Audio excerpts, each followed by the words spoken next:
E aí, meus queridos, belezura? Começando aqui o segundo bimestre de História agora, né, pessoal? Começando com mais um vídeo rapidinho explicando o conteúdo que eu tô mandando junto com esse vídeo aqui, o resumo, né, que eu mando junto. Então vai aqui a explicação desse resumo aí que vocês vão copiar agora. Aí, pessoal, para começar o segundo bimestre, nós vamos falar sobre as tais civilizações hidráulicas, tá? Que são também chamadas de civilizações de regadio. Significa isso, regadio, significa de irrigação, tá? Porque foram as primeiras civilizações humanas, né, que se estabeleceram nas margens dos rios, porque elas aprenderam a fazer agricultura. E nas margens dos rios é onde estavam os solos mais férteis, tá? E também onde eles podiam fazer canais de irrigação, tá bom? Então aí as civilizações da antiguidade, as primeiras da humanidade, se estabeleceram no entorno e nas margens desses rios. E por isso elas são conhecidas como civilizações hidráulicas ou civilizações de regadio, que é irrigação, tá? Exemplos dessas civilizações são a civilização egípcia, civilizações mesopotâmicas, civilização do Vale do Indo, que é o Rio Indo, que passa onde hoje é o Paquistão e a Índia, civilização do Ganges, que é um rio também na Índia, e civilização chinesa, tá certo? Então esses são exemplos de civilizações de regadio. Aí, pessoal, aí a gente vai agora fazer um corte aí nessas civilizações. Nós vamos estudar primeiramente as civilizações do chamado crescente fértil, tá bom? Que corresponde à civilização egípcia e mesopotâmica, basicamente. Pega também as civilizações que ocuparam a área do Rio Jordão, mas nós vamos ver primeiro essas duas civilizações. Eu estou mandando um mapinha junto para vocês. O que é esse crescente fértil? Crescente fértil é uma área delimitada cujo desenho forma o desenho de uma lua crescente, tá? Vocês vão ver aí no mapa. E fértil porque corresponde às áreas da bacia do Rio Nilo e dos rios Tigre e Eufrates, que são áreas de terrenos férteis, né? Então a área delimitada forma o desenho de uma lua crescente e pegam áreas férteis, de solos férteis nas bacias desses rios. Então por isso a expressão crescente fértil, como vocês vão ver no mapinha que está junto do resumo aí, tá bom? Então, nós vamos estudar essas civilizações dessa área do crescente fértil, que pega do Egito, na África, até a Mesopotâmia, no Oriente Médio. Tá bom? Então, repito, nós vamos estudar primeiro Egito e civilizações mesopotâmicas. Ou melhor, vou falar primeiro da Mesopotâmia, né? Então, vou falar na ordem. Civilizações mesopotâmicas e depois o Egito, que são civilizações que pertencem a essa área do crescente fértil, que vocês vão ver aí no mapinha. Tá bom, pessoal? Então, vamos lá. Primeiramente, pessoal, para a gente começar a falar das civilizações mesopotâmicas, eu preciso explicar para vocês o que significa Mesopotâmia. Mesopotâmia significa meso, meio, potâmia, rios. Então, Mesopotâmia significa entre rios, ou terra entre rios, que corresponde às terras entre os rios Tigre e Eufrates, onde hoje é principalmente o Iraque. Tá bom? Pega também áreas do Irã, do sul da Turquia, do leste da Síria, pega o Kuwait, né? Mas a Mesopotâmia corresponde à área onde hoje é principalmente o Iraque. E Mesopotâmia é a região dos rios Tigre e Eufrates, tá bom? Então, essa é a região da Mesopotâmia, no Oriente Médio. Aí, pessoal, as civilizações mesopotâmicas, elas foram várias, né? Foram vários povos que passaram e ocuparam a região mesopotâmica. Eles ocuparam muitas vezes ao mesmo tempo, eles disputaram regiões da Mesopotâmia, eles se sucederam na Mesopotâmia, tá certo? Então foram diversos povos que habitaram a região da Mesopotâmia, tá bom? Esses povos, pessoal, eles ocuparam essa região de aproximadamente 4.500 anos antes de Cristo até o século 6 antes de Cristo. Então esse é o intervalo de tempo desses povos, dessas civilizações mesopotâmicas, de 4.500 anos antes de Cristo ao século 6 antes de Cristo. Então nesse intervalo de tempo, vários povos ocuparam a Mesopotâmia. Entre eles, nós destacamos os sumérios, os acádios, os amorritas, que são os babilônicos, os primeiros babilônicos, tá certo? Os assírios, que foram os que formaram o maior império e mais duradouro na Mesopotâmia, os assírios. E nós temos também os caldeus, que aí são os novos babilônicos, que no seu devido tempo eu vou explicar um pouquinho sobre cada um desses povos.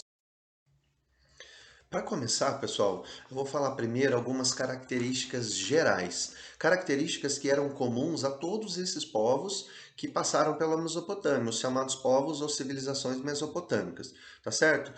É lógico que existiam características distintas, né? Características que eram diferentes nesses povos, mas também existiam características comuns, né? A todos esses povos. Então é isso que a gente vai ver primeiro, as características comuns, essas características gerais que pertenceram a todos esses povos mesopotâmicos. Primeiro, pessoal, eles eram politeístas. O que significa isso? Eles acreditavam em vários deuses, né? Não acreditavam no único Deus que nem a gente acredita. Eles acreditavam em vários deuses, em várias divindades. Então, eles eram politeístas. Na política, pessoal, eles eram estados teocráticos. O que significa isso? Onde religião e política se misturam numa coisa só, né? E geralmente o chefe político, ele também é o chefe religioso. Ele é o sacerdote e o chefe político ao mesmo tempo, ou o sacerdote e o chefe militar, que é o chefe político geralmente, tá bom? Então essa união entre a religião e a política, aí então formando estados teocráticos, tá certo, pessoal? Outra característica era que o poder era centrado no rei ou no imperador. Tá bom? Então, isso é uma característica também da política mesopotâmica. O poder era todo centrado nas mãos do rei ou do imperador. Eles tinham um modelo de produção servil, pessoal, ou de escravidão. O modelo de produção servil é onde todas as pessoas trabalham, né? E para terem o direito de produzir na terra, por exemplo, eles tinham que pagar ao rei ou ao imperador impostos, ou com mercadorias, ou com alguma outra moeda que eles tinham, ou algum objeto de troca, tá certo? Mas essas pessoas, esses trabalhadores, os camponeses, eles tinham que pagar pelo direito de produzir na terra, tá certo? E pagavam, muitas vezes, caro, altos impostos sobre esse direito. Então, eles serviam ao Estado, tá bom? Até mesmo porque, como eu disse, o rei ou sacerdote, ele era praticamente uma representante divina, um representante divino na terra. Ele era um representante de Deus na terra. Então, e eles consideravam que as terras eram divindades.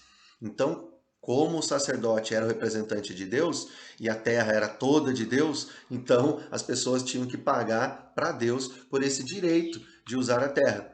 Tá certo? Então pagavam para quem? Para o rei ou para o imperador, que era esse representante divino. Então tinha essa relação de servidão e também de escravidão, né, pessoal? Muitas vezes eles eram escravos desses imperadores e dessas civilizações ou povos mesopotâmicos. Na economia, pessoal, a economia era baseada na agricultura, tá bom? Na agricultura irrigada, né? Por isso até as civilizações de regadio, como eu havia falado. Eles usavam os rios, as margens dos rios, construíam canais de irrigação para poder praticar a agricultura. Então essa economia era baseada nessa agricultura irrigada. Era a base da economia.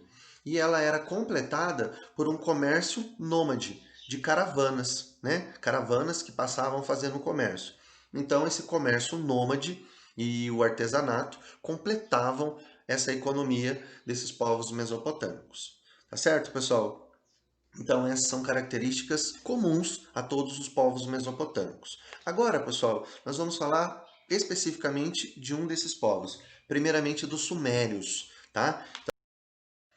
Os sumérios, eles foram os primeiros povos mesopotâmicos, então eles merecem um destaque, né? Porque foram a primeira civilização mesopotâmica, os sumérios. Eles ocuparam o sul da Mesopotâmia, tá certo? De aproximadamente 4.500 anos antes de Cristo a 1.900 anos antes de Cristo. Os sumérios ocuparam o sul da Mesopotâmia. Eles se organizaram, pessoal, em cidades-estado. O que significa isso? Cidades independentes umas das outras. Ao contrário de outros povos mesopotâmicos, os sumérios, eles não formaram um império na Mesopotâmia. Não. Eu repito, os sumérios se organizaram em cidades-estados, ou seja, cidades que eram independentes umas das outras. Tá ok? Essas cidades, pessoal, eram administradas pelos tais pateses. tá? Que ele era ao mesmo tempo o chefe militar e o sacerdote dos sumérios. Então ele tinha duas funções, né? Esse governante, esse líder sumério. Os pateses, eles eram ao mesmo tempo o chefe militar e o sacerdote dos sumérios, sendo dois em um, né? Aí esses pateses. Aí, pessoal, os sumérios cobravam impostos da população, tá certo? Que tinha aquele modelo servil, né? E os pateses também, os sumérios, os líderes, os governantes, eles administravam as obras de armazenar água. E isso dava a eles um poder maior, né? Por quê? Porque a região da Mesopotâmia é uma região de deserto, tá bom? Até por isso a importância de se estabelecer nas margens dos rios, né? No caso dos rios Tigre e Eufrates. Então, a área da Mesopotâmia é uma área de deserto, então aí a importância de se armazenar água. E quem controlava essas obras de armazenar água eram os sumérios, no caso, os governantes sumérios, tá bom? O que dava a eles aí também maior poder. Os sumérios também praticaram, é claro, agricultura irrigada, né? Construíram vários canais e diques para essa irrigação. Então, eles praticaram agricultura irrigada e eles construíram também grandes edificações chamadas de zigurates. Tá, pessoal? São grandes templos em formato de pirâmide, mas é uma pirâmide no formato de escada, onde tinham platôs, né? Tinham degraus nessa pirâmide. Tinha uma espécie, várias sacadas em diferentes degraus dessa pirâmide, tá bom? Então era uma pirâmide em platôs, tá certo? Eles eram chamados de zigurates, grandes templos construídos pelos sumérios, tá bom, pessoal? E aí, para a gente fechar rapidinho, também foi atribuído a esses sumérios várias coisas, várias descobertas. Entre essas descobertas está a descoberta da roda. Olha só, pessoal, os sumérios descobriram a roda, o arado, tá bom? E a eles também foi atribuída o desenvolvimento do primeiro sistema de escrita da humanidade. Segundo estudos, segundo os registros, né, foram os sumérios que desenvolveram o primeiro sistema de escrita da humanidade, chamada de escrita cuneiforme.